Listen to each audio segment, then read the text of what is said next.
Oui, bonjour. Ce match de Coupe de France, tu l'as vu comment? Écoutez, avec un petit peu de frustration aussi, parce que les filles, ils ont respecté le plan de jeu, donc on a mis aussi, il y avait des situations sur lesquelles on a mis en difficulté cette bonne équipe de Dijon. J'ai envie de dire, je suis fier de mes joueuses et aussi frustré. Après le match un petit peu catastrophique contre Lens, tu avais évidemment à cœur de refaire un match correct. Et je crois que c'est ce qu'on a vu aujourd'hui. On avait une équipe conquérante. Malheureusement, on a manqué un peu d'opportunisme. Certes, on a manqué d'efficacité. Maintenant, le match de Lens, il est derrière nous.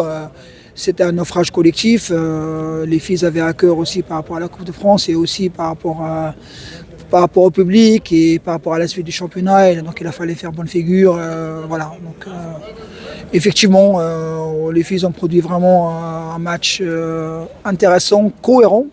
Malheureusement, on a 2 erreurs, 2 pertes de balles qui nous font mal et qui sont bien, on va dire, bien saisies par la qualité offensive des joueuses de Dijon. Semaine prochaine, retour au championnat avec une équipe du Mans qui va être pas facile à jouer. Effectivement, donc je le dis depuis le début de saison, c'est un championnat où tout le monde peut battre tout le monde. L'équipe du Mans, c'est une équipe très, très intéressante avec des bonnes individualités. Elle est sur une très bonne dynamique. À nous de préparer le match correctement et essayer d'aller chercher les 3 points dimanche prochain. Merci. Alex, bonsoir. L'équipe avait à cœur de se reprendre par rapport au match du championnat la semaine dernière. Comment tu as vécu ce match de Coupe de France?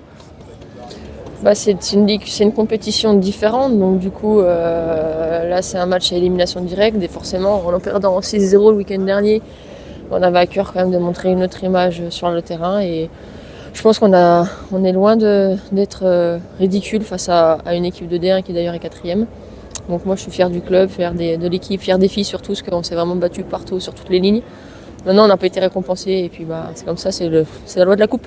Deuxième mi-temps un peu frustrante, vous avez dominé un peu cette deuxième mi-temps?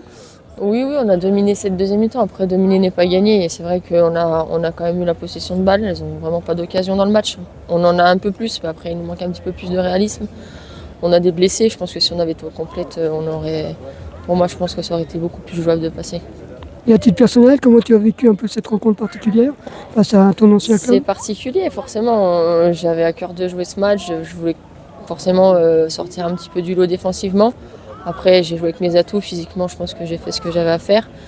Pareil dans les duels. Donc, malheureusement, c'est juste qu'il n'y a pas la clé de la victoire à la fin. Mais bon, maintenant, j'ai plus rien à prouver, on va dire. Je prends match après match. Et puis, même si c'est Dijon, ça aurait été un autre club, j'aurais tout donné aussi. C'est de bon augure pour la réception du Mans la semaine prochaine? Non, ça va faire du bien, surtout mentalement et physiquement aux joueuses, de voir qu'on peut jouer des équipes de D1 et perdre que 2-0, forcément c'est motivant. Et puis je pense qu'on a besoin de cette énergie-là pour le calendrier qui nous attend, puisqu'on a quand même des gros matchs. Et le seul bémol, c'est que moi et Margot, on est suspendus sur Marseille. Après, j'espère qu'elles feront le boulot là-bas.